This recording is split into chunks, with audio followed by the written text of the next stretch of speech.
Oh! That was a burp scream. That was horrifying. Okay. What on earth is she wearing? Okay. So we could TLDR this, from what I have heard. Contrapoints thinks the left needs to stop, or Democrats need to stop talking about trans issues. We need to throw minorities under the bus. And fundamentally, the road of progress is paved by responding to the impulsive wishes of upper middle class white wine moms. Here we go.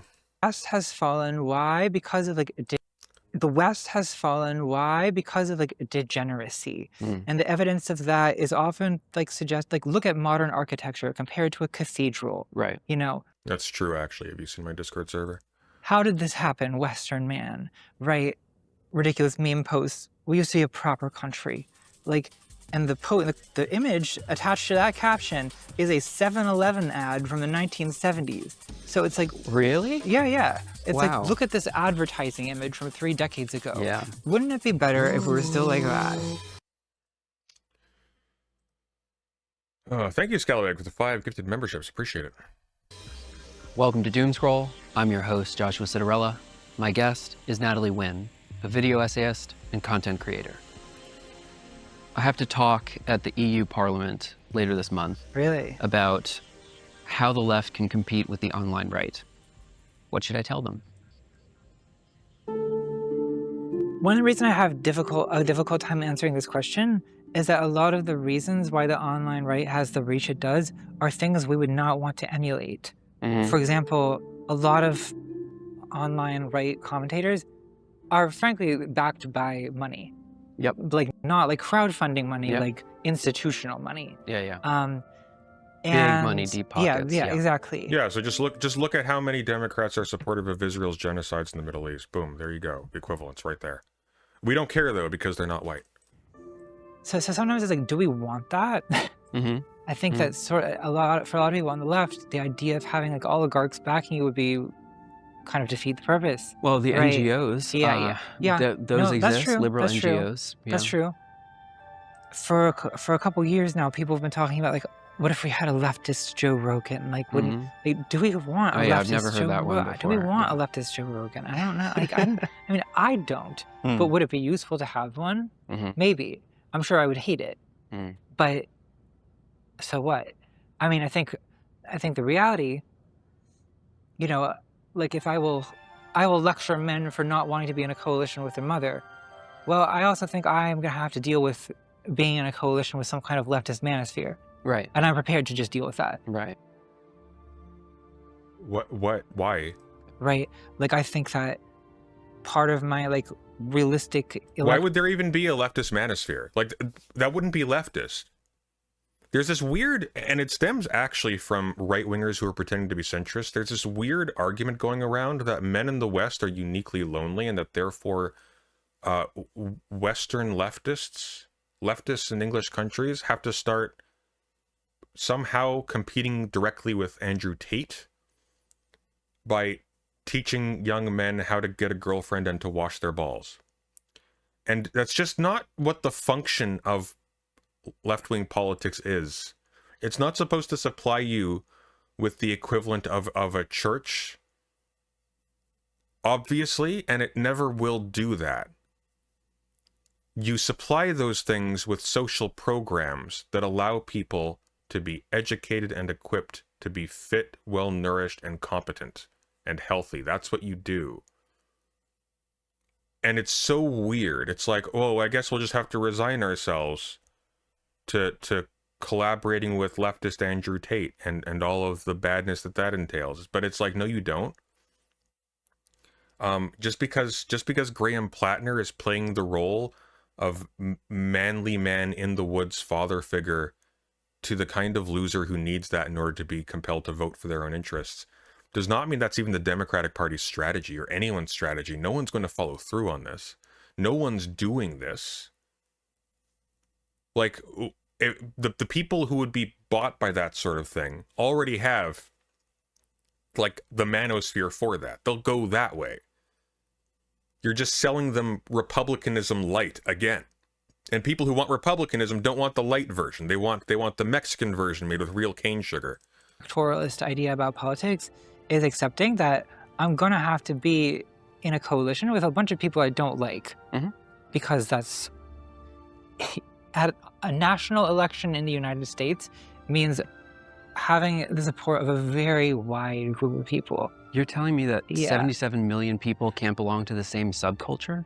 Yeah, 77 million people are probably not going to look into the camera and say, I'm the same kind of communist you are. Like, it's never going to happen. Which means accepting, like, vote with them. it means accepting, like, a lot. Are you doing this recording in like a prison mess hall? What is this building? Wide amount of ideological diversity. And I think that, I think the reason that Joe Rogan is so successful is there's this kind of, like, front of, like, I'll just talk to anyone and everyone is welcome. In practice, that's not really true because he doesn't really have very much in the way of, like, I don't think there's ever been a trans person, for example, on Joe Rogan, except maybe Blair White, a conservative, reactionary trans person. There's an ideological strain to the particular type of guest that you could, for sure. Say like libertarian to, whatever kind of skeptic. But I also think that, like, the right is so yeah, but that's not because of ideology, to be clear. The reason why there hasn't been a trans person or many trans people on Joe Rogan is because he knows his audience has absolute contempt for them as a population. It's sheer bigotry. It's not ideology. It's not because they have just too many ideological disagreements to ever hear them. It's like, no, they will turn off the episode. They will turn off the episode. He anticipates they won't watch it. And or there will be an expectation that he humiliates them like somebody on the whatever podcast.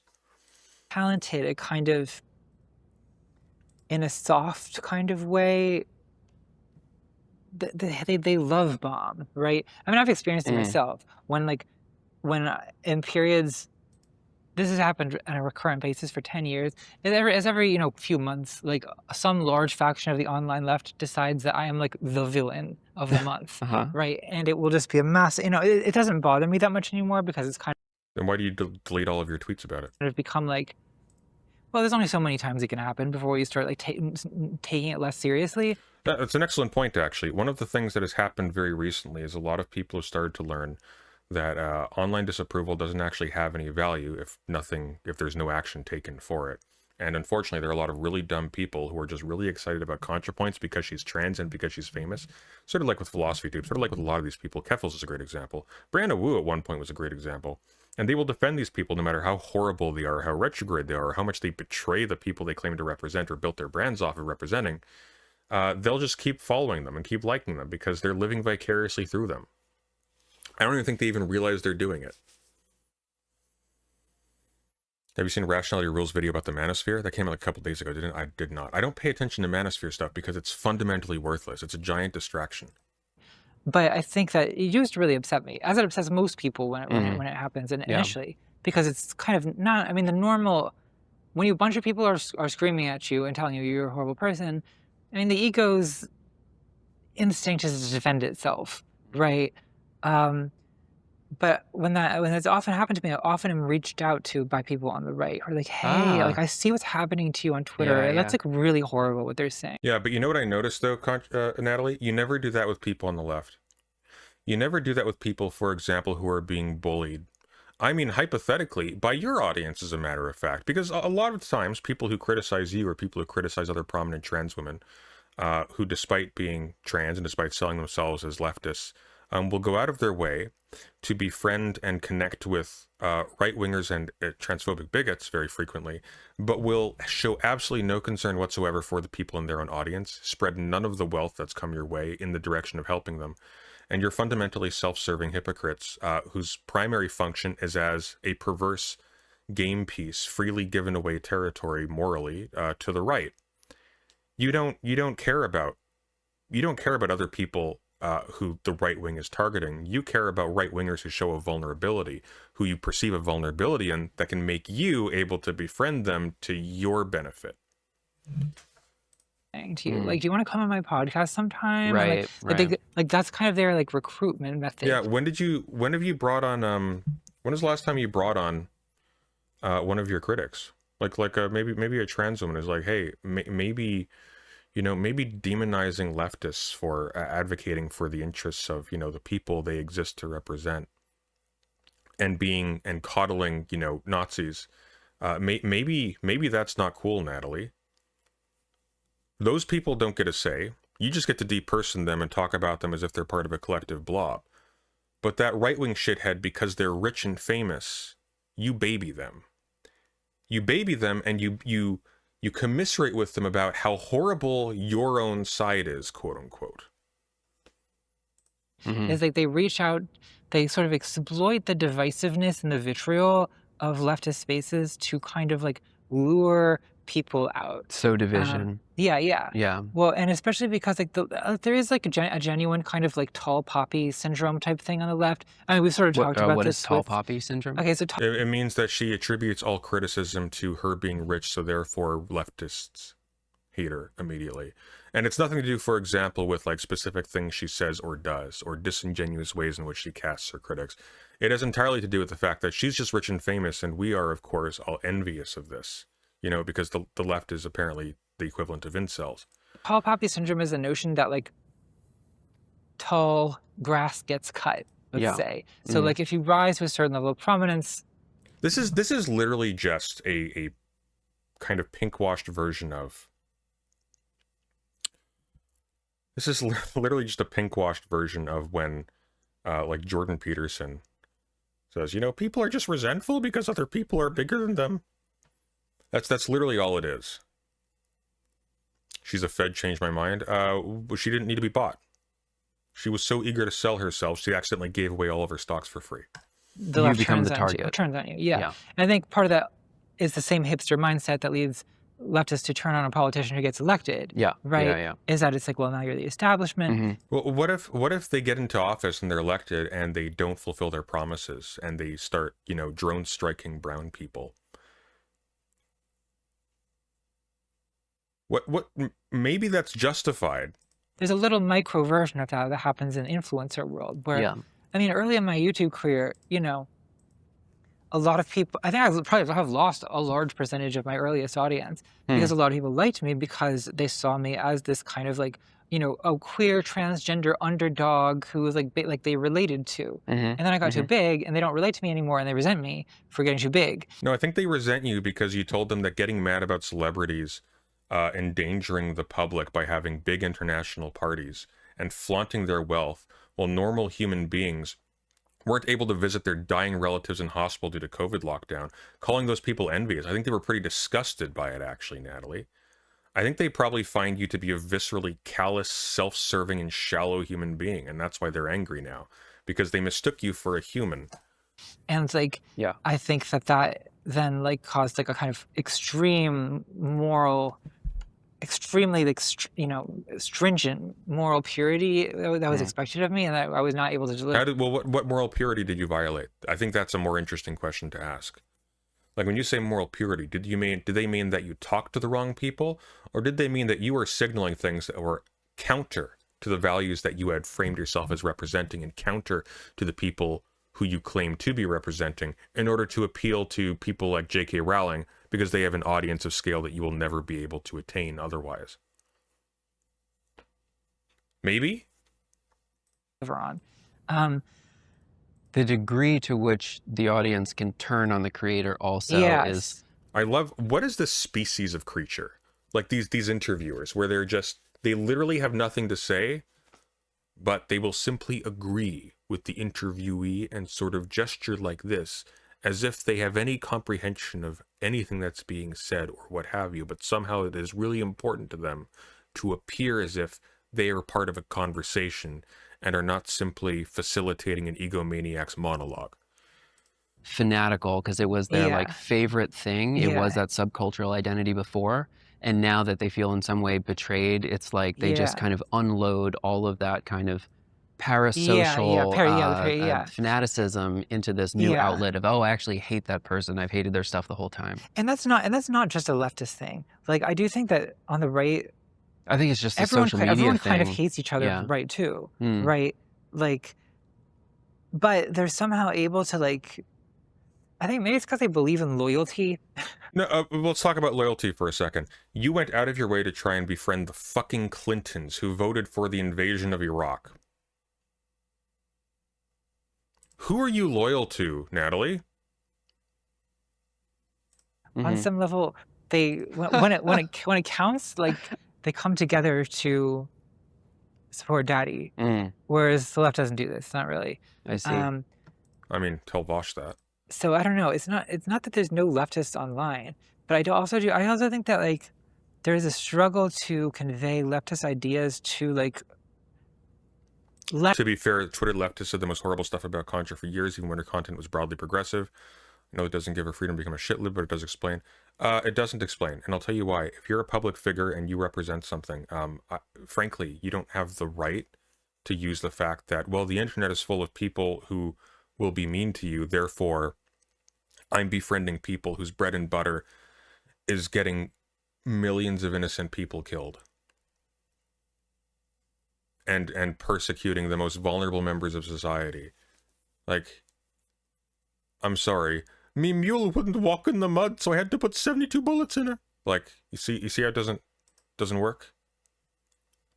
Less radicalized people. So, I mean, I think that's what Joe Rogan's real utility is to the right. To talk to normal people. Is that he seems like a normal guy. Yeah. Right? Or at least there was a time when he seemed like a normal guy. He is now kind of a little bit... He's moved. But he's also backed off of the Trump stuff, too. Yeah. No, that's true. But yeah, I mean, after he basically started what really we probably should just be regarding as a world war at this point. I think big audience has to include normal people who are not like political ideologues. And it's tough to do that on the left because if you have a like the part of the Palantir manifesto was, and this has been running the rounds. Hang on, I'm gonna find it quickly.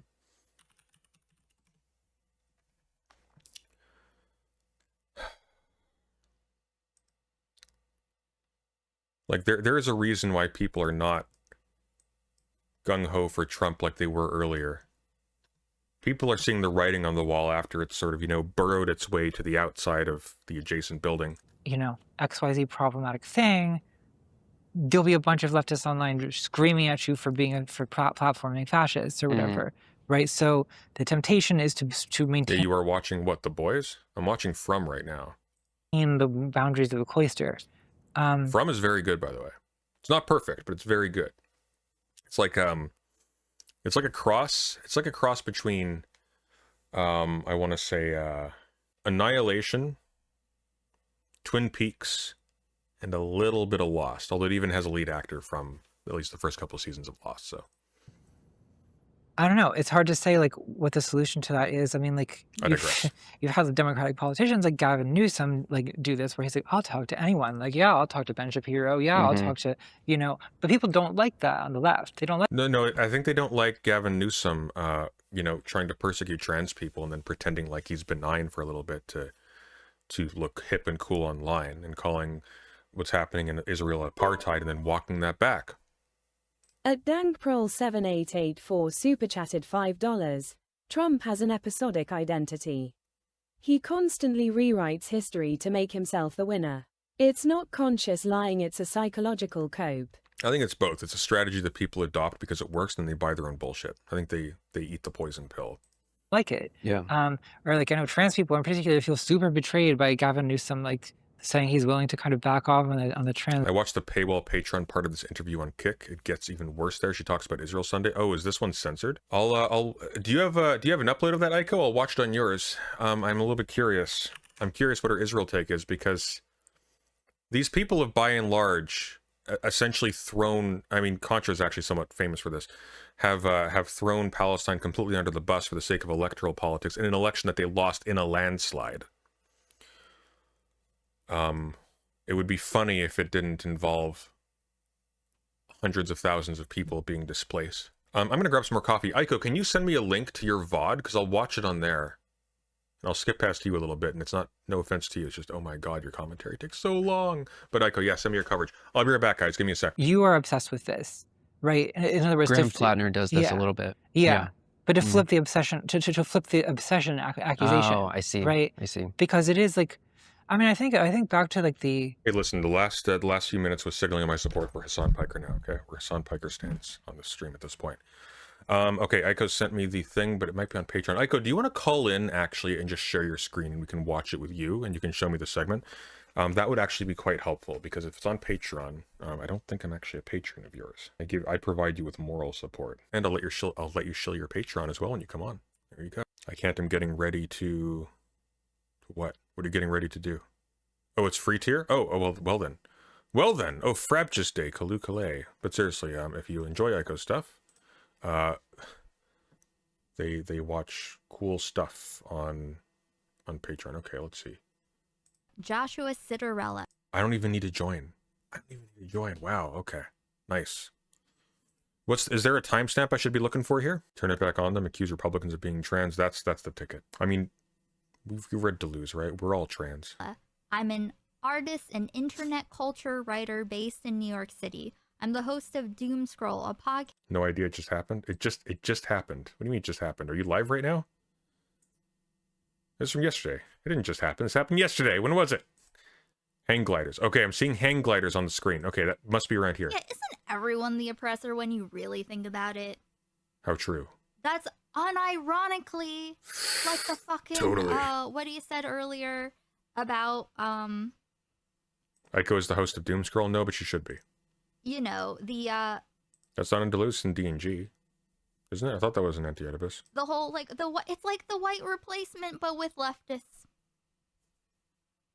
Guys, need to hobble the left while we still can. We have the white nationalists in charge, so but what if the leftists, what if they're worse? What if we all get health care? She completely exposed her entire belief system. Sunday was right. Yeah. Yes. It's crazy. Many such cases. Yeah, I think that's part of their worldview too. What do you think about this term, the hang glider? Because it suggests the liberation movement that leads them to behave just as oppressively as people who once oppressed them. Right? I think is difficult to watch from a leftist point of view, because it suggests that, like, if we win... I don't think he has any fucking idea what she just said. Okay, hang gliders. Wait a minute. Is that that might still be in the video here. Hang gliders. That sounds like a reference. I could be wrong. That sounds very much like a reference to October 7th. Hang gliders. No results found. What about hang? What about gliders? The search has become completely fucking useless of transcripts. Have you noticed this? This works better. Gliders. Nope. Oppressor? Oppressor? With an E? No? Okay, nothing. Okay, got it. Cool. Cool. Sure, why not? Alright, back to here. Oh, there's subtitles there, but unfortunately they're not super accurate. They are there. Yeah. What do you think about this term, the hang glider left? I think Sam Chris was posting about it. Literally just I don't think he even understood what she was saying, but to be fair. Scallywag, can you get me a timestamp? That would be very helpful. We love Ico, but oh my god, it takes so long. Not because I don't like Ico's commentary, but she pauses a lot. So if I'm looking for a segment, there's two ends of the spectrum. There's Queenman, who doesn't talk at all, and there's Ico, who rewinds and, you know, does my thing, where you re-comment over the same thing 6 different times. And I like that, but not when I'm searching for a needle in a haystack. Look how she's saying it. But yes, okay. Just make it into the left. Thank you, Scallywag. Yeah, I don't know what the hang... When do we become oppressive? I don't know. Hang glider left has to be referring to people who were signaling support for Hamas on October 7th. That has to be what that is. Right. Yes. Yeah, I think that's part of their worldview too. What do you think about this term, the hang glider left? I think Sam Chris was posting about this before. I don't think I've heard this. I don't know who Sam Chris... like... But it's like paraglider left. Post October 7th, like this violence is a good thing. Hang gliders. That kind of like extreme activist belief that was mostly unpopular. Wow, this is so awesome, guys. Instead of talking about, you know, what's happening, let's not talk about, hey, Democrats shouldn't talk about trans people. We should just complain about leftists. Yeah, hang here's the thing about Contrapoints. I talked about this in my video on Contrapoints and why she sucks so hard as a human. People like this will preface their complaints about leftists as though they're not coming together enough, okay? They're not putting aside their differences for the common good. They're too obsessed with their own particular grievances, you know, to win. They don't want to win, they just want to endlessly critique power. But it's never pointed out, I notice, that the act of going online as a famous person and complaining about your grievances with particular leftists is doing the same thing, but with the specific consequence of demoralizing leftists as a whole and providing moral support for rightists exclusively. All because she can't take the heat from coming out trying to be friendly with the most prolific transphobic bigot on Earth and with war criminals. It's really pathetic. It's just genuinely so pathetic. Because it's like, it's not even being like sort of a demonic sort of gray emperor type where it's like you have no morals and you're just within the sphere of power and those people are out and, you know, the lion doesn't concern himself with the opinions of the sheep and that sort of stuff. It's you have everything. You're on top of the world. You have influence most humans can only dream of, and you're still a loser. You're still an insecure loser who desperately needs approval, and all of your energy is spent railing against the fact that you don't have universal popularity. Because you're the main character after all. And it's just a demonstration that, like, failed humans can fail upwards. But they're still failures as they fail upwards. They haven't evolved along the way into the kind of thing that can benefit from that power and influence. So it's sort of like if you had a praying mantis in the White House with $1 trillion and all the exotic food and servants and women, etc. It's always women, of course, that they could want. But here's the thing, they're praying mantises. So it's like, you can't even, what are you going to do with all that? You can't even enjoy it. Does she glaze Israel? No, she does this thing that a lot of liberals do where they're too cowardly to glaze Israel. So what they do instead, weird credit to Stephen Bennell there, actually. So what they do instead is they play this sort of weak sauce pseudo-realpolitik thing where it's like, look, guys, I think it's terrible what's happening to the Palestinians. Unfortunately, we just plumb can't do anything about it. So vote for more genocidal maniacs into office. And, you know, just to give them a little leg up, don't talk about trans issues. Let them gut healthcare.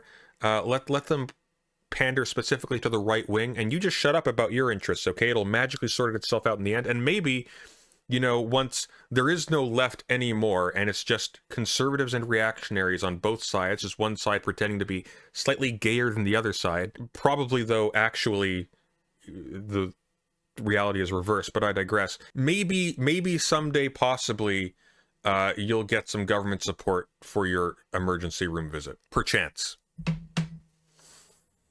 Let's just fucking complain about the left. We have Trump. They noted Nick Fuentes. Yeah, like the Hamas soldiers that glided into the festival. Yep. I think that's incredibly distasteful. Fucking distasteful way to frame someone like that. I mean, we're kind of circling the problem as well. It's like these things can't be talked about in public, and the left has no ability to reflect on itself. What do you mean these things can't be talked about in public? You're in public right now? You're more in public right now than everybody you'd be talking about. Any luck, Skelly? And you are, what was it? What the fuck was it? At 113, Ico calls her a genocide enabler. Okay, but what does Contra do before then? Okay, 113, huh? So I think we went a little far ahead then. Very well. Some point before then. All right, well, you know what? Let's go, we're talking about the Jewish state and the Levant. That bodes well. By the way, has anyone read Mearsheimer's book on the Israeli lobby? I'm a little bit curious. What is that good? I'm genuinely curious. Mearsheimer is very hit and miss. His takes on Ukraine are baffling sometimes. Yes.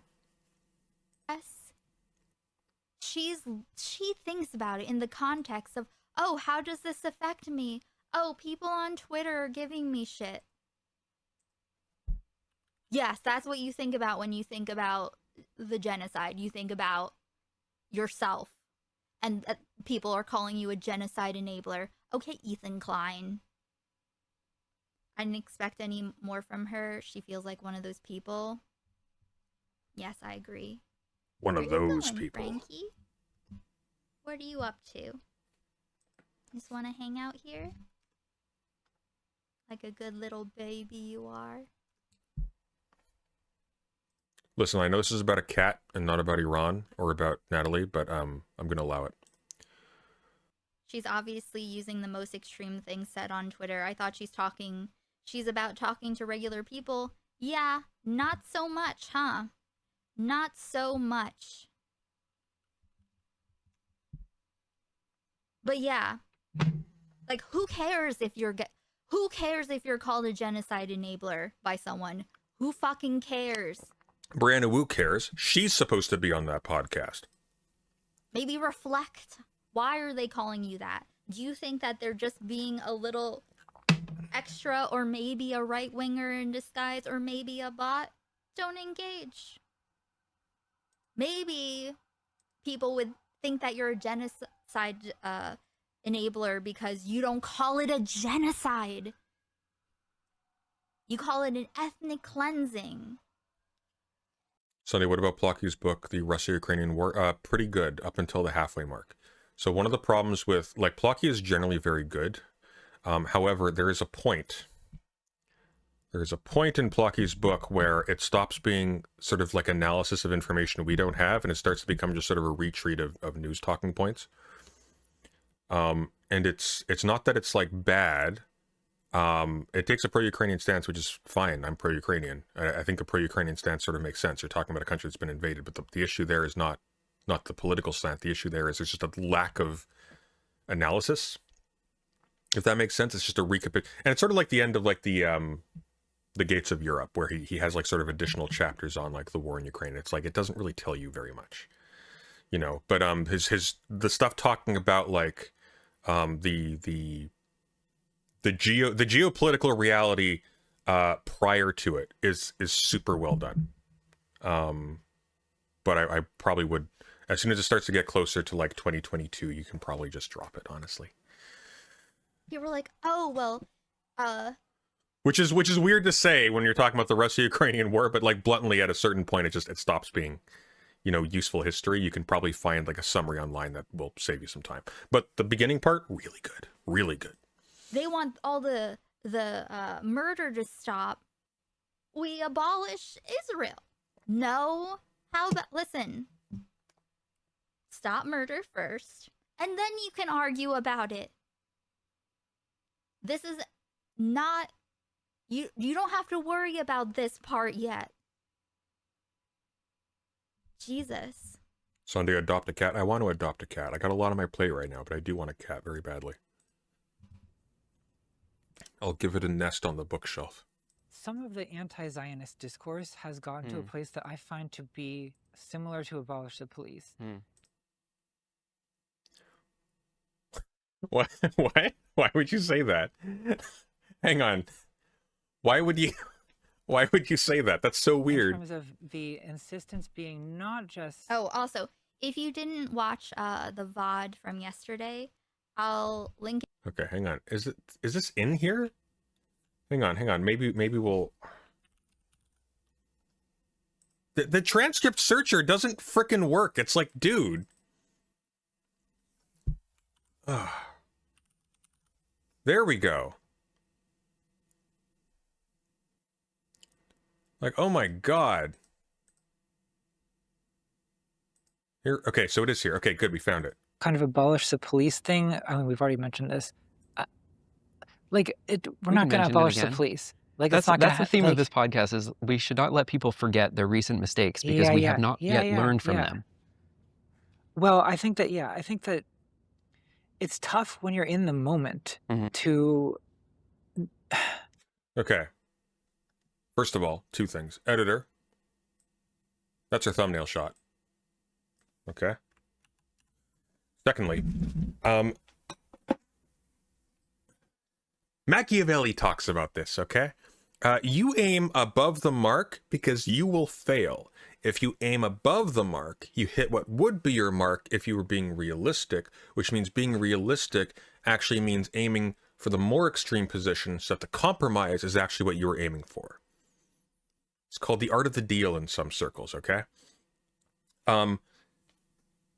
Abolish the police. Well, some people were naive enough to think that the police would be abolished by a state whose material capital interests lie in the police existing, which is why they actually exist. Super chats don't work.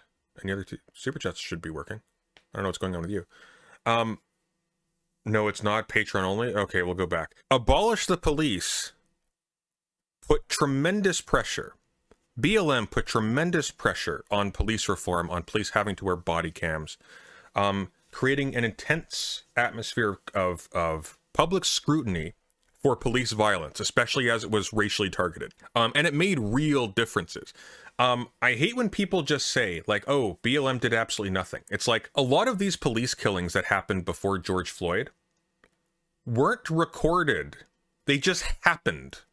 There were just dead people found. You had the report by the police being the only attention to the case that was there. This weird wine mom mentality of like, oh, well, this was annoying to me on the news, and I didn't feel personally like, you know, my ad revenue went up from it. And look, eventually down the line, Trump won the election. Therefore, you know, none of these people didn't. It's like, you have no idea what you're talking about. And what's worse is you have no interest in having an idea of what you're talking about. This is all just masturbatory. Because the thing is, like, oftentimes, like, arguing against the lunatic fringe of your own side does kind of become a prelude to some, like, rightward trajectory. Yeah. So I know, right? It's almost like what's actually happening is when people are deciding to make a move to the right because their leftist audience disgusts them, Vosh's audience hasn't yet caught on to the fact that Vosh is doing this too. He's just being a bit more subtle about it. They start casting their political opponents, or the people who would, you know, resist them switching to the right, as if they were represented by the most crazy person you can find online. Almost like people set up their exit in advance. We will get a ton of backlash for even suggesting it. Mm-hmm. But not to interrupt you on this. Yeah. And you cannot respond to this also, but part of my theorizing this space has been one of the things that leads people down these different politicization pipelines or what have you is that there is no pushback. Okay, we're going to continue with this one because apparently there's stuff in here that's not in the actual one. Get you. We watched a good portion of the okay, I'm actually going to use a different. I'll link the VOD, but like it within the context of what she's saying here, I feel like you need to experience it a little more here. I swear to God, this window has just disappeared from my from my thing. I don't know why it does that. I'm not a genocide enabler. Oh fuck, I put it in the wrong place. There we go. Okay, we'll use this one. Okay. Actually, I'm not a genocide enabler. It's not a genocide. I'm an ethnic cleansing enabler. Yeah. True. That we want to sanction Israel, or that we want ethnic, which we demand similar to abolish the police. In terms of the insistence being not just that we want to sanction Israel, or that we want which we demand the ethnic cleansing to end by whatever means necessary, but like that, like nothing less than the elimination of Israel as a Jewish state in the. Also, Israel as a Jewish state is an ethnostate. It's an ethnostate. It was an ethnostate that until recently, at least formally, did not exclusively privilege Jews as the only people who, for example, should have voting rights or a place in society. That has intensified radically. There's always been obviously a particular advantage in that direction. There's always been a certain contempt for people who are not Jewish in Israeli politics.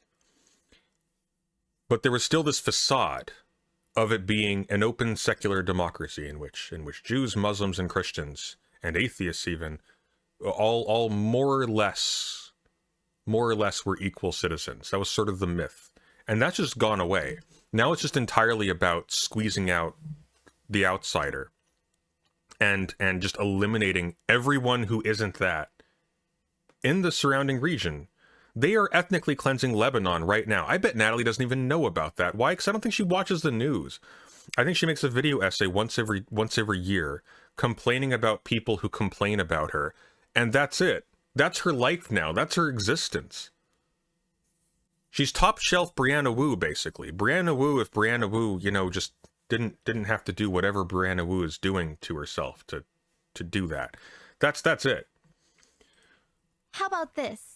I think that if you don't talk about Audio Franco is like, yeah, what got really low all of a sudden. The issue, you can shut the fuck up about it. Contrapoints doesn't talk about Israel and Palestine. Talked about it once. Right? And got shit for it. Okay, maybe not just once. Maybe complaining about the, leftists, pro-Palestinian leftists. Feel free to script my parts, but I don't know when your parts end, Lyko. That's the problem. There's no chapters. Yeah, yeah. Do it better then. Font will suffice when demand the ethnic cleansing to end by whatever means necessary. Lyko, it's getting quieter and quieter. What happened? In terms of the insistence being not just that we want to sanction Israel or that we want we demand the ethnic cleansing to end by whatever means necessary, but nothing less than the elimination of Israel as a Jewish state in the Levant will suffice, and anyone who fails to meet that threshold is basically a genocide enabler. Why do you care about interesting cry bullies? If people are bothering you, why do you care? I think this is kind of not. So it isn't in that VOD. That's weird. Like very Anna Kasparian. Okay, I thought she was very pausing. Brianna Wu. I mean, I just like the framing of the question of does Israel have a right to exist? Because what a great time to have that conversation would have been the late 19th century.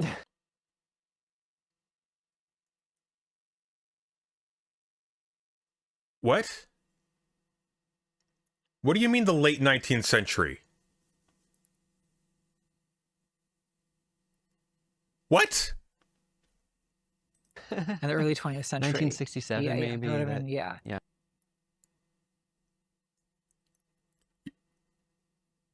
What? But the problem... Maybe you could ask people what they mean by that. She doesn't know! Problem is that... Oh my god, I hate this. You make one video a year, madam. You could spend that time reading a book on any of these topics. Hey, people are mad about me for my Israel takes. I'm going to read one book on Israel. I'm not even going to read one book on Israel. I'm going to read the first fifth of one book on Israel, okay? Look, Benny Morris... No, screw it. Rashid Khalidi has like a 200-page book. I'm going to read 30 pages of it. I'm going to read the Wikipedia article. That's the level we're operating at here. You don't know what century Israel came into existence in. It does exist. Well, the right of conquest is... Maybe you can have conversations about it. Wait. Yeah, self-legitimizing. Right. The right of conquest is self-legitimizing.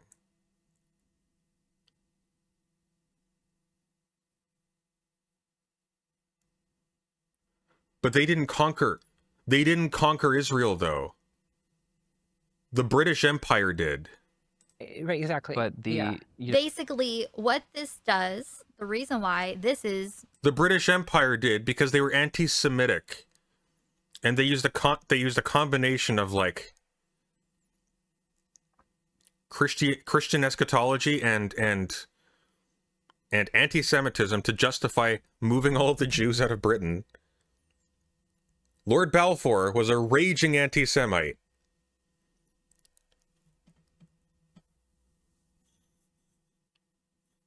And it was oh my God. And the reason why there were terror attacks on Britons prior to the 1948 war is specifically because Britons, having actually conquered the territory, were curtailing Jewish immigration because it was upsetting the locals.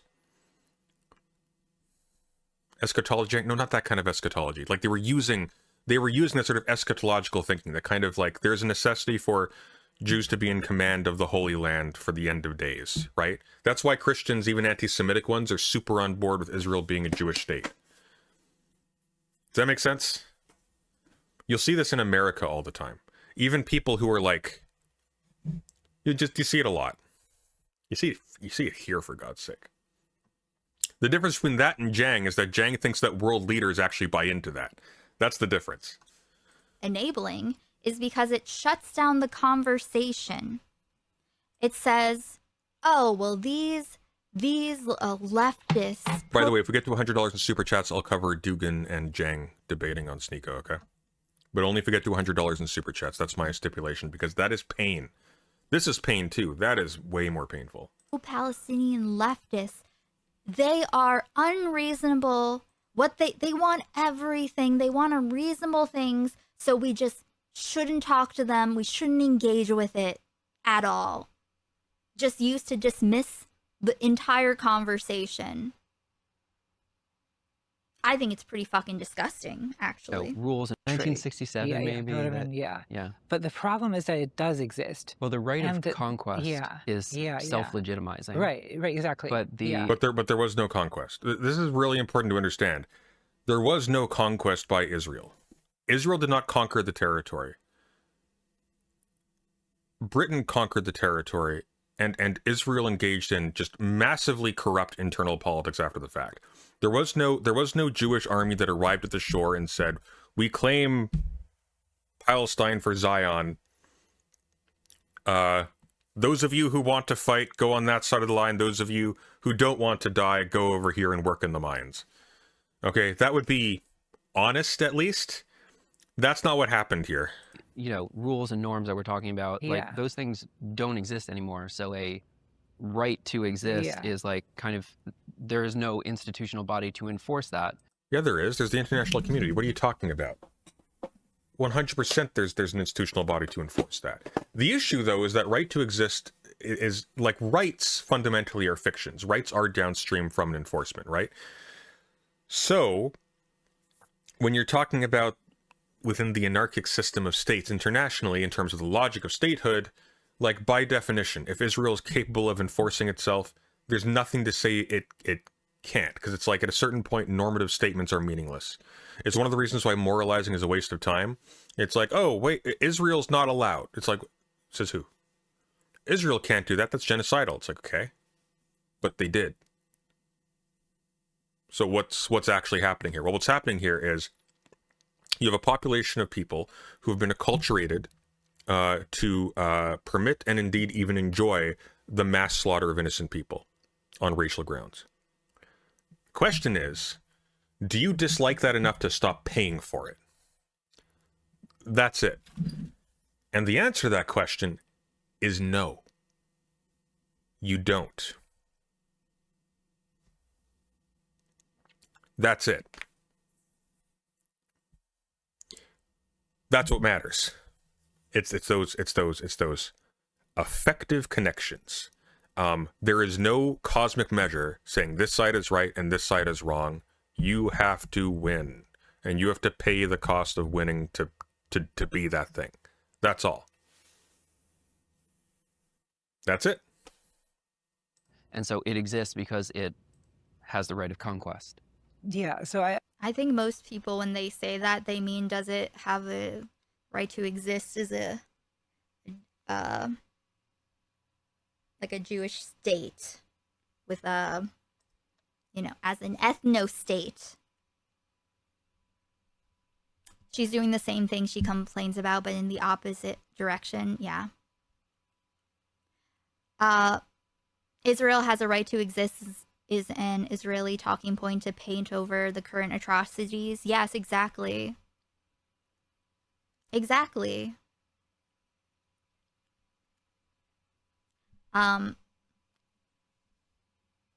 Yeah. It's just like, okay, is that really like the most important thing right now? Can't we just all like agree that it's a genocide and it is a genocide and it's not good and it's bad and it should be stopped? Not the but, like the way that she shoved it in there. How is it, just on that side note, going back to the Hutch thing, there are people who are arguing that Hassan Piker is a bad person because he doesn't want to endorse Gavin Newsom. Gavin Newsom performed this embarrassing pirouette of calling Israeli society apartheid, and then walking that back. Imagine doing that with African apartheid. That's really embarrassing. You are now down in history as one of the most weakest-willed shills in history because you couldn't even commit to the bit. You were so timid.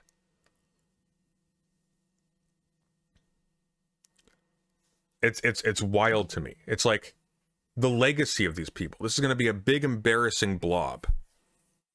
A big embarrassing blob in children's textbooks.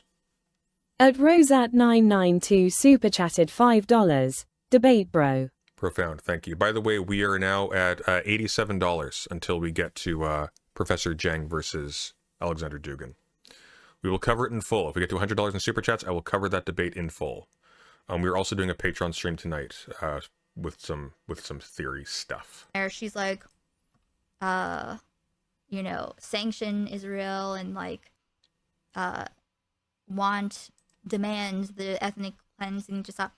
I don't see Contrapoints demanding shit other than for leftists to shut up. Stop talking about it. Her concern. True. Accurate. With seeing all of the videos of dead children, she was worried about the backlash to Israel. And like that's your first thought. I know, right? It's like if you're worried about the backlash to Israel, maybe you should prioritize Israel not supplying an endless stream of dead children. Dead kids everywhere. That's your first thought. Oh, like this is not good. This is gonna reflect poorly on the people that did this. Really? That's the first. Okay, that's step one. I guess the question is like, how do we deal with this increasingly like racist, militant Israel? And I feel like... I mean, it wasn't him endorsing Newsom. It was him saying he'd vote for Newsom if he won the primary in a presidential election against a Republican. Don't do that. Don't tell fascists selling themselves as Democrats that you will vote for them so long as their opponent is a Republican. Their opponent will always be a Republican, ultimately. If they aren't, you don't need to worry about them because the Democrat's in the White House anyways. You don't need to tell them in advance that you will vote for them when they are signaling that they are going to vote for things that are against your values and your interests. Stop telling Democrats you are bought and sold if they betray you, because then they will, because they'd be stupid not to. Jesus fucking Christ. This is elementary. Do they not teach civics in your country? The insistence that everyone needs to demand the end of the Jewish state in the Levant is not a pragmatic approach to this problem. Very Vosh-coded. Optics police. You know what else is easy? The quote-unquote left-wing way to be a conservative is to do this.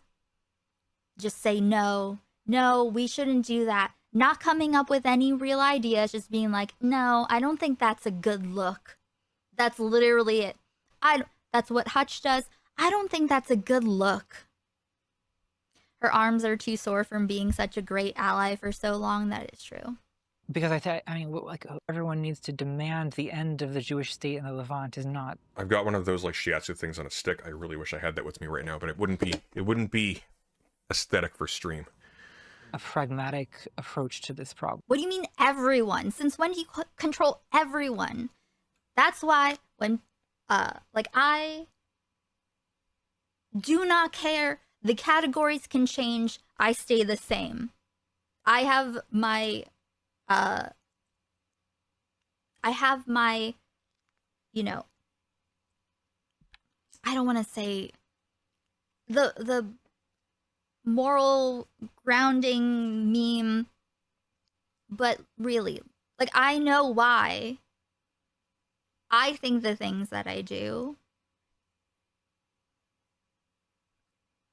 And I can argue for them. I already lost my train of thought. I got distracted.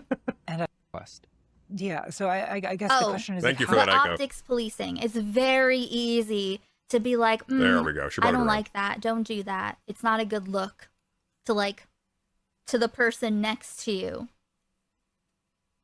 You don't get to do that. Sunday, will you, an avowed leftist and Canadian citizen, take the no Newsom pledge? I am a staunch Oldsome supporter. Do it yourself. Do it better. Talk to the people that you engage with. Talk to them in the language they'll understand. Let the people who, you know, who other different kinds of people that aren't you resonate with. Different people. You're not the only kind of person. And thank goodness. what do we do with this increasingly, like, racist, militant Israel?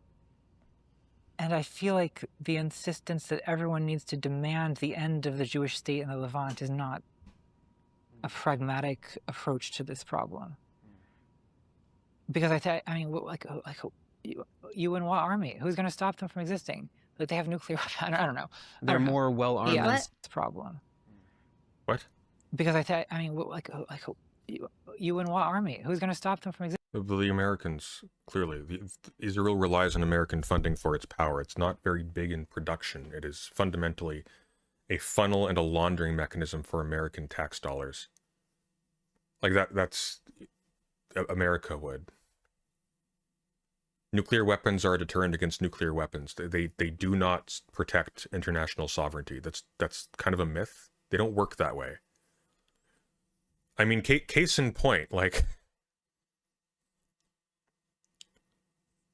Case in point, Russia has acknowledged that Ukraine has been using American targeting systems to launch missiles far within its territory. It has introduced new changes to its doctrine that allows them to bring nuclear weapons to bear against non-nuclear weapons as a trigger. But also they have not. It's a little bit more complicated than that, because people underestimate the problem with nuclear deterrence is that it presumes a level of rationality that itself presumes a level of unitary, like a homogeneity of investment in the system as it is, in the status quo as it is, in the country as it is, that actually doesn't exist in any country. People talk about states like they are one whole thing, but they're not. States are a holistic description of one largely like self-contained part or section, or if you will, like a cyst in the international economic system. But within that, you have individuals in offices who want to secure legacy, who are going crazy, who are motivated by religious, personal, historical, whatever grievances or attachments. You have people who are competing with each other in terms of the government, in terms of party, in terms of ego, and so on and so forth. And at no point are any of these people actually thinking strictly in terms of cost-benefit ratio with respect to launching the missile in response to somebody else launching the missile. It doesn't happen. Like, the logic of deterrence actually doesn't make sense. It actually doesn't make sense.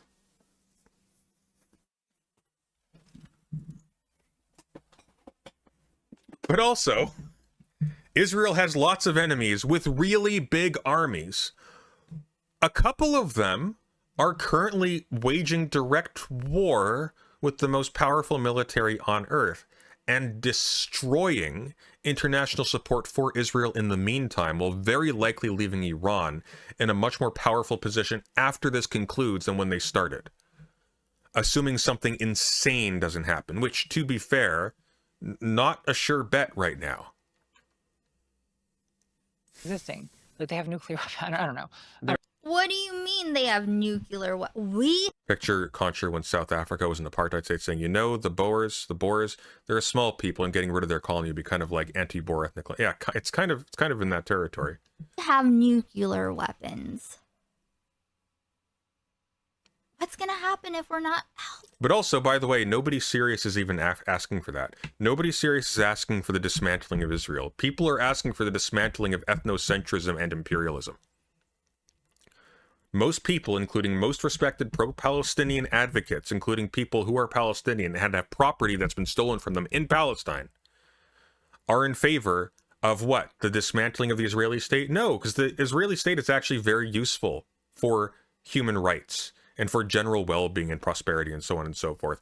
If the mechanism of the state isn't being turned directly towards persecuting ordinary people who are poor on racist grounds, because you can use that mechanism to distribute food, to adjudicate justice, to administer healthcare, and so on and so forth. They could have turned Gaza into a thriving population that was grateful to them. That was a possibility. That's a thing Israel could have chosen to do. And it would have been to its benefit. It actually would have created a world of headache for its competitors in the region. Because now you have cynical Arabic governments that are heavily corrupt, massively corrupt. Many also are colluding with the United States in their own way as well, who are making decisions that hurt normal people. Meanwhile, Israel is just giving out. Okay, it's feeding the thousand, okay? That would have been smart. The problem, though, is that Israel is not a rational agent, because the people within it are not rational agents, and there are no rational agents, strictly speaking. You have parties that are vying for each other to be the best representatives of the worst parts of Israeli society, that are resentful of a whole lot of things, that base their entire identity off of self-victimization, and they will be victims until the end of time, who desperately need an enemy to destroy to feel fulfilled. And that's it. That's it. The moment you realize that virtually all warmongering has its roots at the end of the day in someone having a serious incel period of their life, a lot of stuff gets simplified. What do you mean? We are just out. Israel was largely fine before Netanyahu? No? No? What are you talking about? Israel has been genocidal since its founding. The year it emerged as a state, the year it was established, it expelled an entire ethnic group. One of the most massive expulsions of people, of natives from a region in history. We're going out there and we're doing whatever the fuck we want. The choice isn't between a genocide or the displacement of one people or another. She's just wasting time. Yeah. Sorry, we can't stop killing anyone until after we've worked out all of the details. Yeah. You and what army? They have nukes. The first settlements were literally founded by terrorist groups. Well, that's not strictly true. It depends on what you mean by settlements. You got to be a little bit careful there. There were settlements even before Zionism was a thing. So like, you got to partition it a little bit. Disgusting. Like, there are Jews, for example, even before Zionism, that left for Israel because of pogroms in Russia. That's a thing.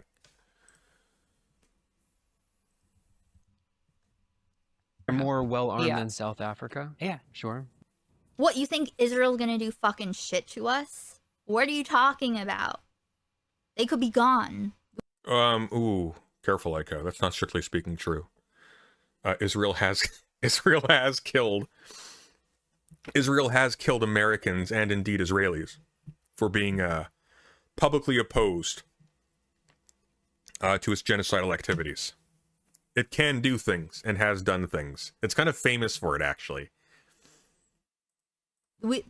Trump could make them fucking disappear.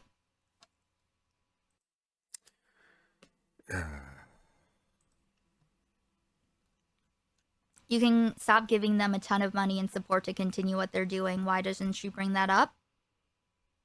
She brought up sanctions. The problem is that this is the difference between, and this is what people don't understand. When people think about realism versus idealism, they're thinking in terms of like, well, what do states have to do to survive? Okay, realistically, they just need to be able to enslave and murder people, and that therefore, even as leftists, we need to be behind this. Okay, it's just how it works. That's not what it is. The realism versus idealism thing is like, yeah, technically the United States could stop funding it.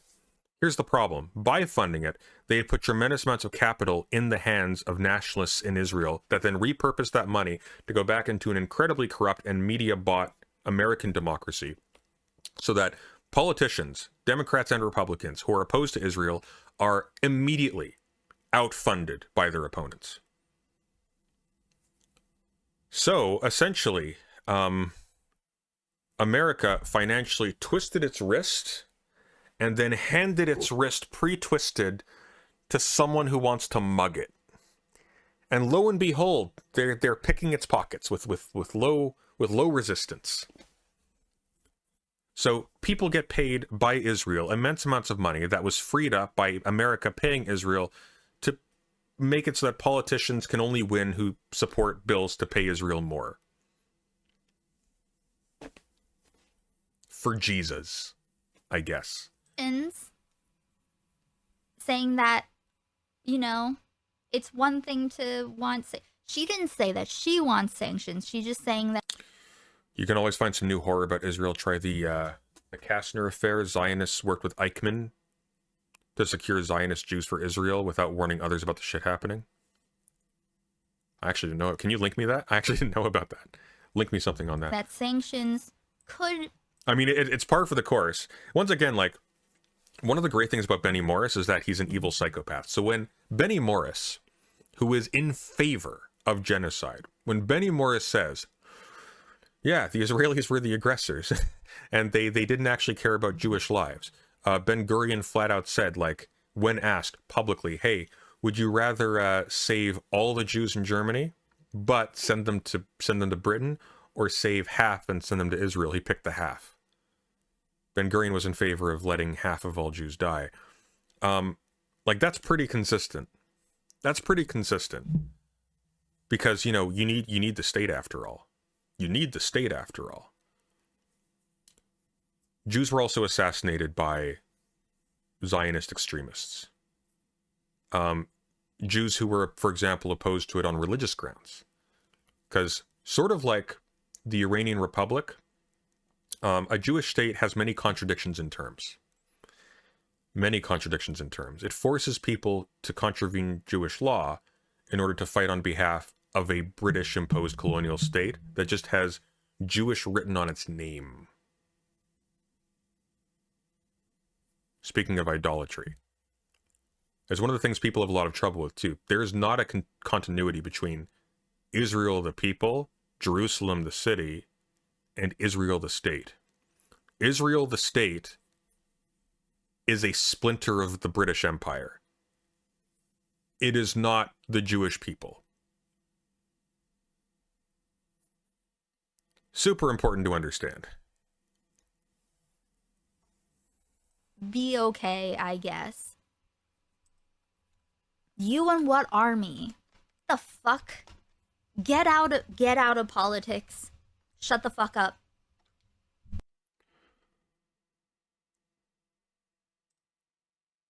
This is the best happy version. The Kastner train is the name usually given to a rescue operation which saved the... Oh, that's a little bit off center. Which saved the lives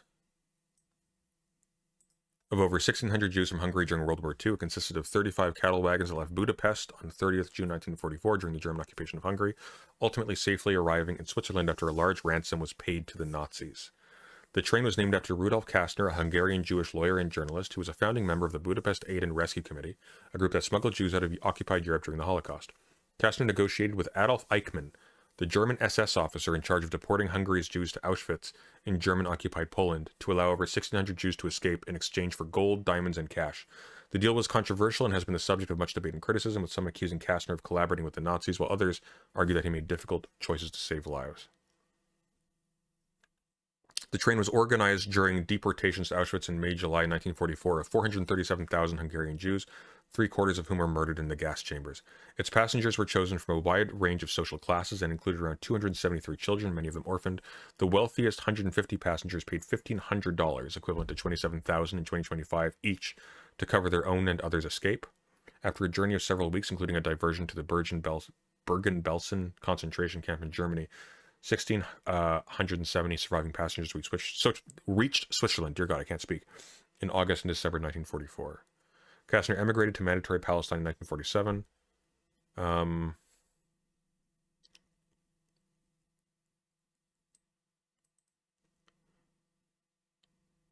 Kastner emigrated to Mandatory Palestine in 1947. He was a spokesman for the Minister of Trade and Industry when his negotiations with Eichmann became the subject of controversy. Kastner had been told in April or May 1944 of the mass murder that was taking place inside Auschwitz. Allegations spread after the war that he had done nothing to warn the wider community, but had focused instead on trying to save a smaller number. The inclusion on the train of his family, as well as 388 people from his ghetto in his hometown of Kolotzvar, reinforced the view of his critics that his actions had been self-serving. The allegations culminated in Kastner being accused in a newsletter of having been a Nazi collaborator. The government sued for libel on his behalf, and the defendant's lawyer turned the trial into an indictment of the Maipai labor leadership and its alleged failure to help Europe's Jews. The judge found against the government, ruling that Kastner had sold his soul to the devil, quote-unquote, by negotiating with Eichmann and selecting some Jews to be saved while failing to alert others. Kastner was assassinated in Tel Aviv in March 1957, 9 months after the Supreme Court of Israel overturned most of the lower court's ruling, stating in a 4-1 decision that the judge had erred seriously. Weird. Who assassinated him? It's going to be New York Times. I won't be able to read that. It's going to be paywalled. Weird. Weird. Anyways. You stop talking about things. That's literally a fascist perspective from Contra. Yeah, it's really revealing. Because you and what army? Who's going to stop them from existing? Okay, we're going to go back to this one because the audio's better. So that Israel stuff is not in that version of the video, huh, Aiko? That stuff was cut out. Am I right? This stuff from Contra about Israel, that was cut out from the mainstream release.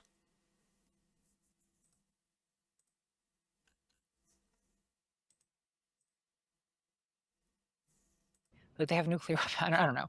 They're more well-armed than South Africa? Yeah. Sure. Yeah. Okay. I do think that Israel... Yeah, but South Africa wasn't... Apartheid wasn't dismantled in South Africa because it was invaded or because it was... Like, what are you talking about? Was probably... Well, it seems like they seem to be very short-sighted in terms... She would never say this about Russia. I don't know. Does she even care? In terms of, like, they're going to be an isolated pariah state at this rate, at some point. I think that Israel is probably... Well, it seems like they seem to be very short-sighted in terms of, like, they're going to be an isolated pariah state. No, they're not. They're actually very... Israel is not short-sighted. Israel has played a more tepid game than they could have because it has been essentially revealed that American liberals are perfectly fine with genocide. They just needed them to sort of, tiptoe in and test the waters first. And they've tested those waters and they found them warm. So at this point, they're not even hiding it anymore. Israel is just flat out genociding people in Lebanon. They're just flat out like clearing out Shia places, but they're not even being discriminatory about it. They're clearing out Christians and Sunnis as well. It's a giant land grab, but it's like, it's not even just the genocide of the Palestinians of Gaza anymore. They're going into other countries and genociding other groups. Like, Hasbro has basically become obsolete because you don't need the talking points anymore. Nobody cares. They just don't care. Hasbro was a way of lying to yourself because you thought people cared. Now they don't think they need to. They treat it like vermin control. You have people like Asmongold who will flat out advocate for genocide before it was safe to do so. And he gets a week. Slap on the wrist. Hasbro? No, Hasbro.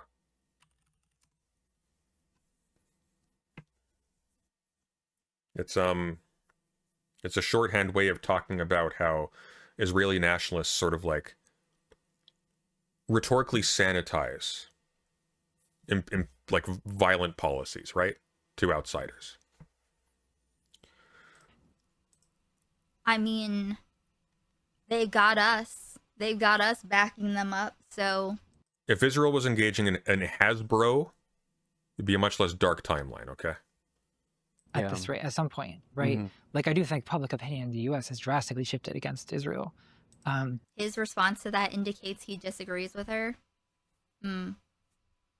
Yeah, but just public opinion impacts. Well, I think that pariah state at this rate, at some point, right? Like, I do think public opinion in the U.S. has drastically shifted against Israel.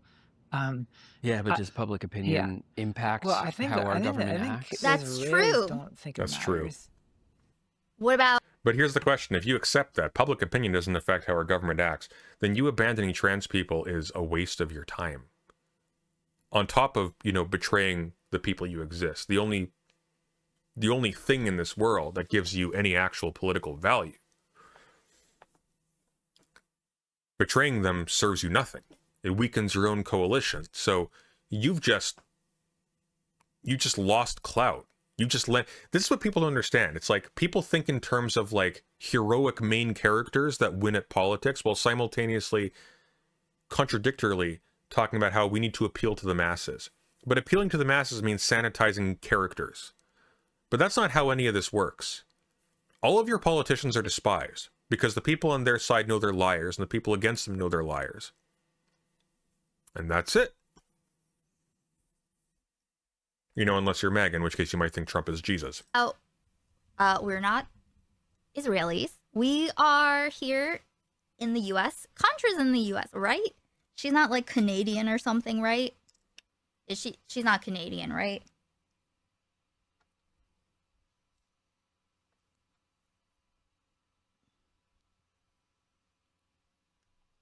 They seem to not think it matters. They seem, I mean, they're kind of on board with it. Wait, what? Yeah, but just public opinion impacts how our government acts. Israelis don't think it matters. They seem... What is that? What do you mean? This bitch is drunk. This bitch is fucking there. She is on pills. She's on something. I mean, it's Contrapoints, so it stands to reason. But we don't judge people for that. We aren't Vosh.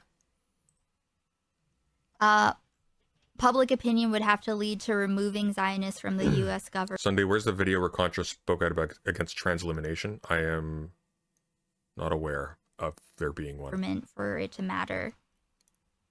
Yeah, so it's like people just being like, oh, I don't like that isn't enough. Like, she's not, like, it's not, she is...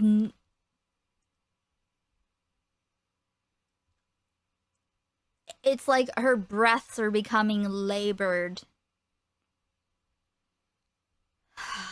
Just trying to push this fuck. Aiko's gonna say all of this, and then she's gonna end off with it saying, I lost my train of thought. I'm so stoned right now. Fucking bullshit out. That means nothing to her.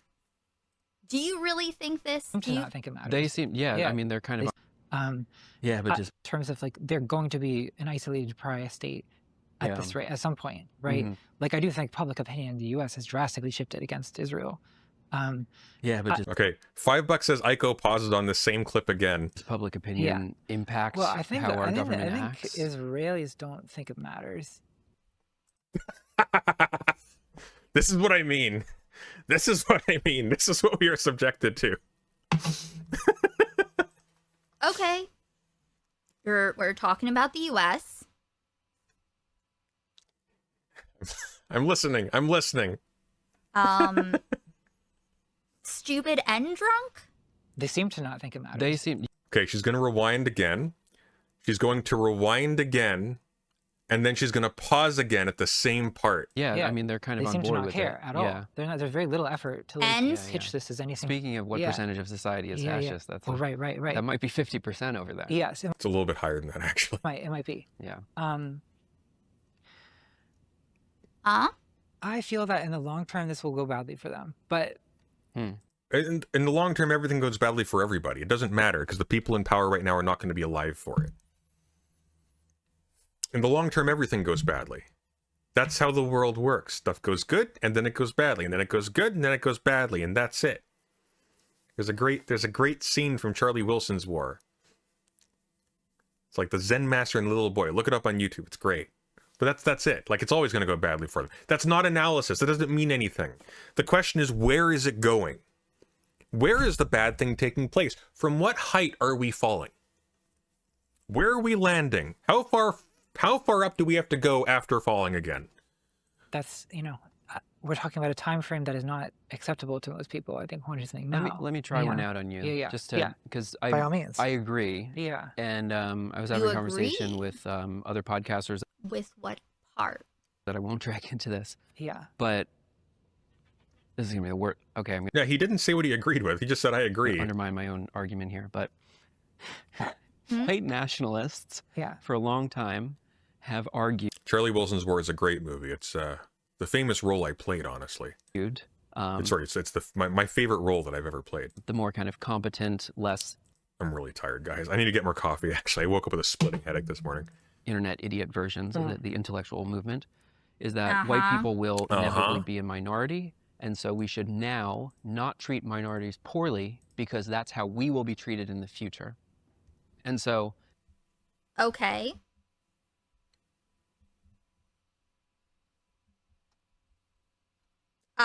Maybe some of them say that more openly. Is this part still paywalled, Aiko? I don't know who you're... Name names. Name names. Is that really what they want? That's just some people... Prez, if you're tired and you have a headache, your body wants water and oxygen. I have water in my system. I also haven't had coffee in 24 hours. Because what happens when your schedule is messed up is you forget to do things. I've had water, don't worry. Dang, this is still on the internet. Yes, the intellectual arm of the white nationalist groups. This guy... Sunday, just watch the... Fine, I'm watching the Patreon. What, baby? Are you okay? if we are anticipating the rise of multipolarity and the dominance of China over the US and other superpower states, I would behave very well, even if those rules of the, liberal order are unenforceable, because I would not want to set a precedent that will later be used against me. Yes. But you do, though, all the time. And that has been the case all the time. That's not new. That's not how this works. Yeah. And that's the best argument I can come up with for like how you could actually constrain these things. But I think I generally share your statement, which I would not have voiced and hoped would not be true. But I think the kind of worst case interpretation is I don't know which thing he's referring to, but he's talking about how like he thinks that Israel is making a miscalculation in the long term because its genocidal actions will then be used to justify similar action back. But the problem is that doesn't matter. At Radeichel said 1x super chatted $5.55. Sunday, take a break, grab a coffee, it's on me. Hot beverage smiling face. Very well. I'm going to let this run while I'm back. It's Ico, so don't worry. We'll repeat what I missed when I return.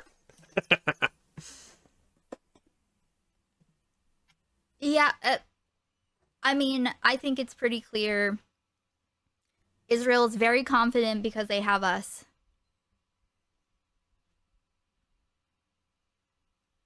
Yeah, this is just babbling. Unenforceable, Yeah. because I would not want to set a precedent that will later be used against me. Yes. Yeah. And that's the best argument I can come up with for like how you could actually constrain these things. But I think I generally share your statement, which I would not have voiced and hoped would not be true. But I think the kind of worst case interpretation is basically going to happen here, where This guy fucking sucks. the Israeli state. One of these days, I'll watch him interview J-Reg, and then I'll really fucking lose it. Just expands to become greater Israel, eliminates these people. But I think the kind of, you could actually constrain these things, but I think I generally share your statement, which I would not have voiced and hoped would not be true. But I think the kind of worst case interpretation is basically going to happen here, where the Israeli state just expands to become greater Israel, eliminates these people and faces no international repercussions. Or sort of like gradually accumulating international repercussions that are too little and too late. Yeah. What international court do they even care about? I mean, unless Netanyahu like can't travel to certain countries, maybe. I mean, I think that over time. What are you doing after this? Perhaps we could watch an episode of From. And what are we talking about? Like, of course he's going to go to, unless Netanyahu and water is boiling. I'll be going back out in a second. Sort of like gradually accumulating international repercussions. Gradually accumulating the captions. Yeah, with the help of people like you. That are too little and too late. Yeah. What international court do they even care about? I mean, unless Netanyahu like can't travel to certain countries, maybe. I mean, I think that over time, like. And what are we talking about? Like, of course he's going to go to Europe. Europe is turning into its own far-right party that models itself after fucking Israel. Maybe if they didn't think that we like fully had their back, they would be a little more careful. Right. So they're like, yeah, he's very welcome. He's going to go. That's a great analogy for all of the simping for Democrats in advance of the elections. If they didn't presume that we had their back, they'd be a little bit more careful not to openly betray us at every single turn. It's one of the reasons why like these like Hutch, Destiny, etc. Democrat shills are so stupid. Even Pisco, who I don't attribute a tremendous amount of intelligence to, like recognizes this.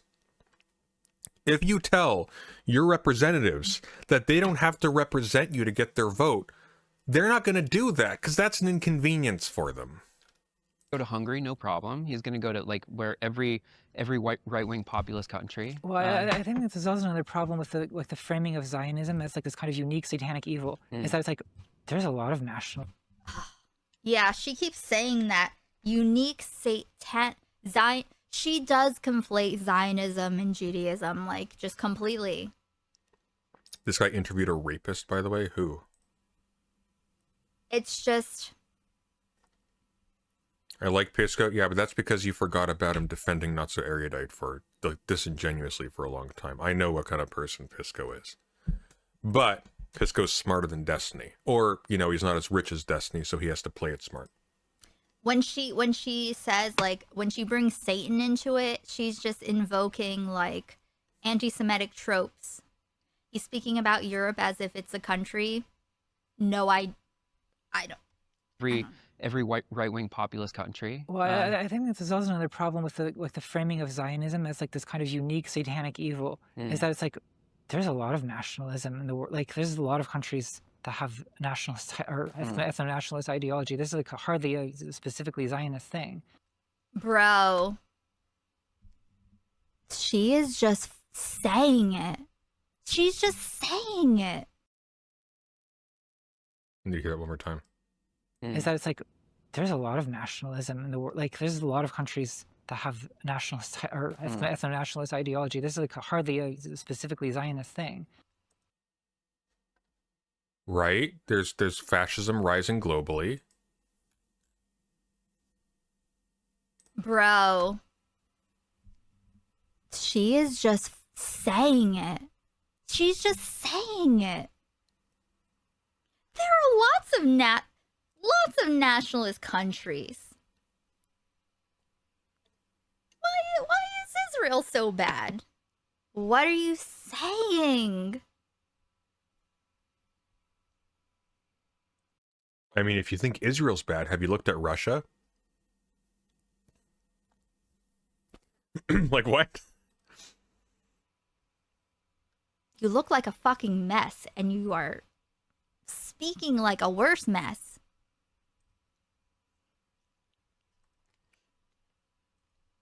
She looks fine. I just The don't know what problem that. is I just don't know Israel what that top is. specifically dominates our foreign policy contra. It seems like she just is sweeping.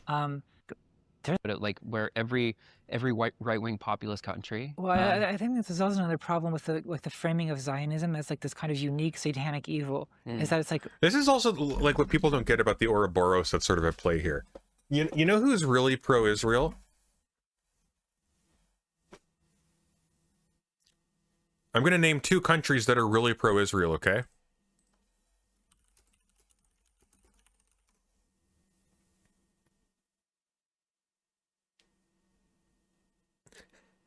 Ukraine and Russia.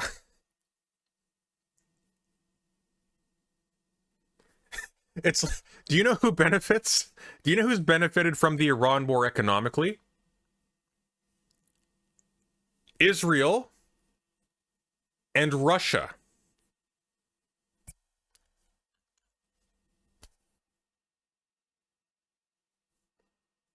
No, the US hasn't benefited from the war with Iran. Israel and Russia.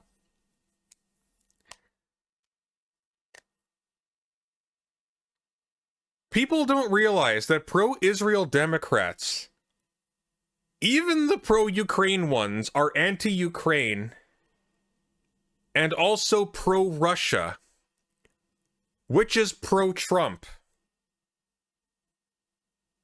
Supposedly that's the Russian plant, is Trump, but all of these people are all looped into the same thing. There's functionally no difference, except that some of them got a better deal personally than other ones did.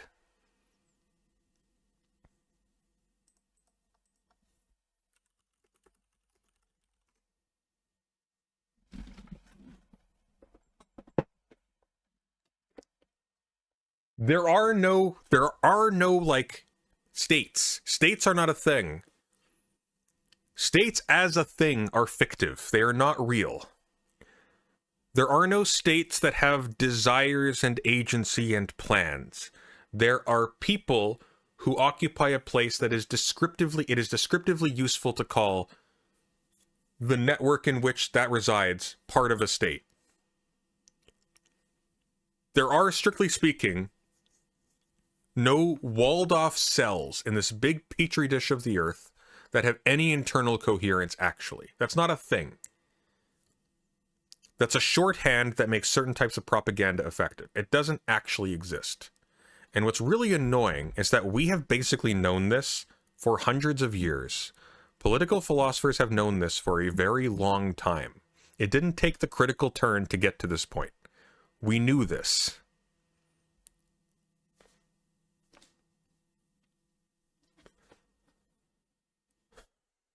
I hate the myth of Contrapoints having like this mystical understanding that her stands carry with them. Her centrism is treated as unique and enlightened. Yeah, Contrapoints is an idiot.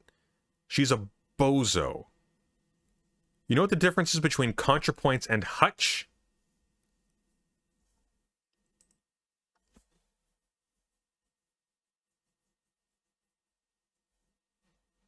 Hutch has better color coordination. And less hair. That's the difference. There's a lot of nationalism in the world. Like, there's a lot of countries that have nationalist or ethno-nationalist ideology. This is like hardly a specifically Zionist thing. So... But it is a thing. But they've got a particular, like, because of the history of World War II, the contrast is so high here because it was basically I had this conversation with Catherine Liu that one of the reasons why anti-Semitism is like so aggressively on the rise now is because all of our education system was built around the horrors of World War II and specifically the Holocaust. And to see the people who were the victims of that now enact, you know, not that it's at the same scale, but a kind of similar cruelty invalidates all of the kind of liberal education that we were brought up with in these progressive values, because I also think that was the source of it. I think it sort of threatens the kind of Manichaean idea of like that the world can be divided into oppressors and victims. Manichaean, it means you have a religious idea that there is a world of darkness and a world of light. Okay, it's a Zoroastrian perversion. I don't know what that is. Values, because I also think that was the source of it. I think it sort of threatens the kind of Manichaean idea of like that the world can be divided into oppressors and victims, right? The idea that there is no like ontological victim class, but ontological victim class. Stop saying ontological doesn't mean that. But that victims can become. She's operating at like a sub-Vosh level intellectually. It's really embarrassing. I thought this person was educated. There's not an ontological victim class. You can just say there isn't a fixed victim class. You don't need to say it's ontological. Ontological just refers to that which has the discourse, that which pertains to discourse about the nature of being. That's what it means. It doesn't mean, oh my god, it doesn't mean real or not. There's an oppressor, the oppressor is oppressing, the victim is being victimized. And then if it's over, it's over. If it's happening, it's happening. It's like the opposite of ontological is not, it's not real. It's Jesus Christ. Disgusting. She's like, oh, well, leftists are always talking about the oppressors and victims and colonizers and whatever. Fuck off, dude. Fuck off.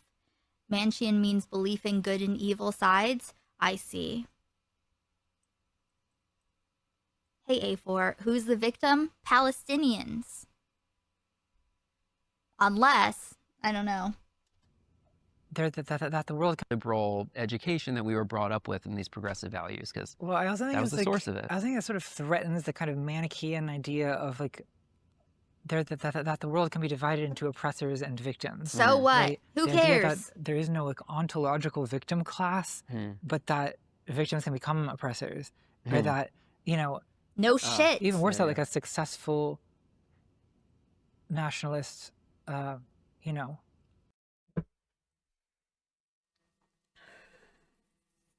Still pretty sure most online leftists don't even know which Democrats voted in favor of HR 8369. So still a little hard to take anyone's opinions too seriously. I think people have talked about AOC not voting on it. It's one of the reasons why people have been like souring on AOC, because like she's been, despite the face of being like the cool, hip, you know, normal person's young representative, whatever, like leftist politician, Democrat politician, she's exactly the same as the rest of them. Like really and truly. But she's not as embedded, so she plays a media game that's slightly different.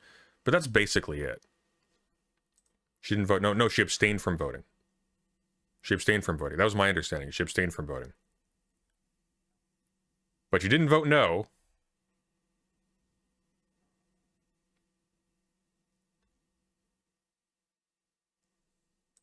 That a formerly marginalized or oppressed group can have a successful liberation movement that leads.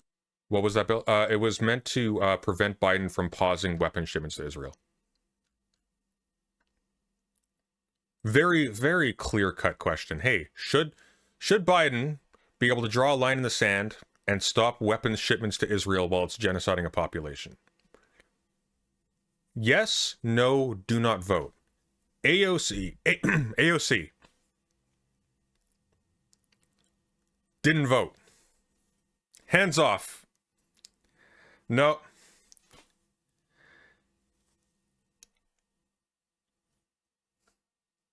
Them to behave just as oppressively as people who once oppressed them. Right? I think is. I love this language. Like she's just equating like Israel to the Jewish people. Israel is not the Jewish people. Israeli nationalists, before Israel was even established, pro-Zionist militants assassinated English people and other Jews, often English people, because they were opposed to the establishment of an ethnostate. Often on specifically religious Jewish grounds. You can read about this. You will see Israeli cops brutalizing people who are refusing to sign up for the military, who are protesting conscription in Israel. They'll just beat them up in the street. There's videos of this. You can see this.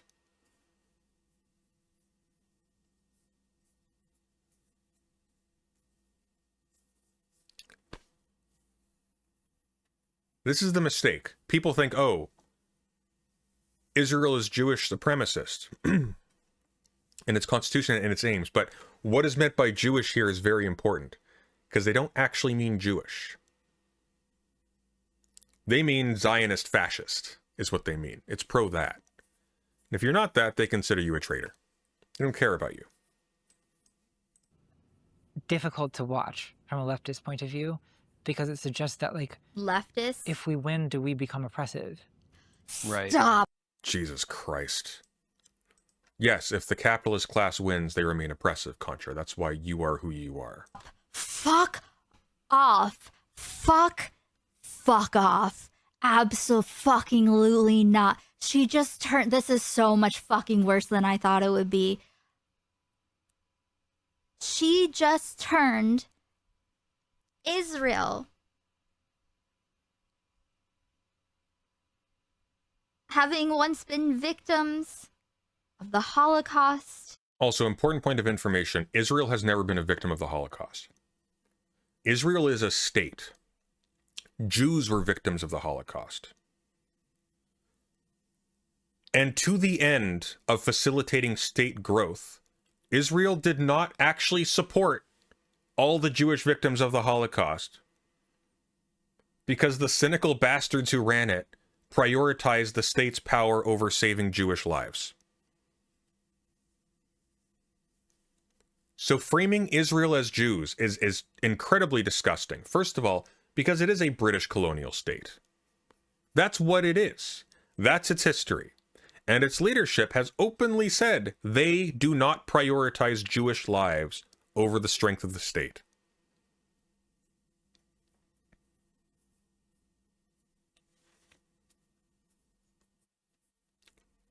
Ben-Gurion, and I quote, said, "What happens in Europe is not his business." I'm going to pull it up again. Maybe pick up the Morris book again.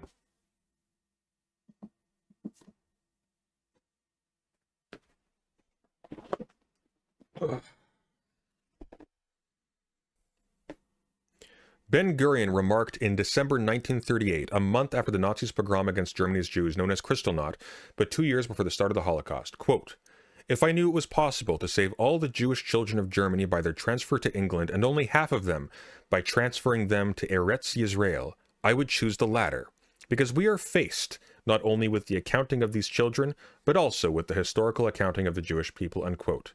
Ben-Gurion viewed the Holocaust primarily through the prism of its effect on the Yishuv. Quote, "The catastrophe of European Jewry is not in a direct manner my business," he said in December 1942.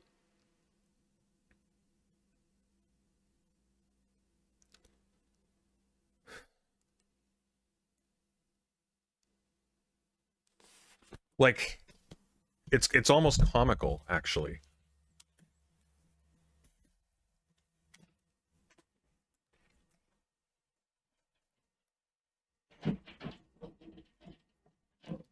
I didn't really expect Sunny to be wearing shorts. It is almost summer, sir. Now the oppressors... It's Wait, is Sunday kind of reading like a Werner Herzog leftist. quote? No, I'm reading a David Ben-Gurion quote. This is from Benny Morris's Righteous Victims. Which, Benny Morris, by the way, massive pro-Zionist shill, psychopath. Psychopath who advocated genocidal war against Iran. Really good historian. At least until relatively recently. His books past the 1948 book are not great. Because he went crazy. I'm pretty sure somebody threatened him and he just went along with it. That's kind of my headcanon of what happened. Because it's very hard to square these two things together. He's always had a condescending attitude towards Arabs, but his historical analysis was very good.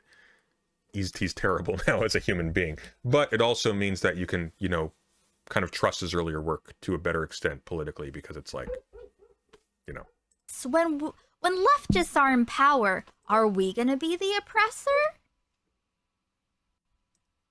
YouTuber. Big, formerly less leftist. I don't know what the fuck. Yeah, isn't everyone the oppressor when you really think about it? That's unironically like the fucking what you said earlier about you know, the whole like it's like the white replacement but with leftists. Guys, need to hobble the left while we still can. We have the white nationalists in charge, so but what if... Hang on 1 second, I want to see something quickly. Oh my god, dog, be quiet, it's okay, you're not gonna die.